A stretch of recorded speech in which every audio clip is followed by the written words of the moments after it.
Hi guys, welcome to Food Fantasy World. Today we are making healthy breakfast for weight loss. Soak chia seeds for at least 4 hours or overnight. Half cup water. Mix everything. Greek yogurt 50 grams.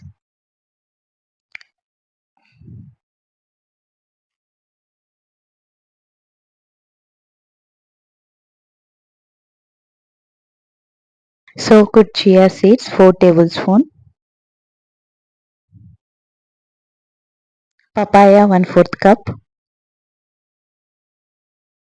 Almonds 4 chopped. Maple sugar half tablespoon optional. Mix everything. Enjoy healthy breakfast. If you guys like my videos, please like, share and subscribe. Press bell icon whenever I upload new video.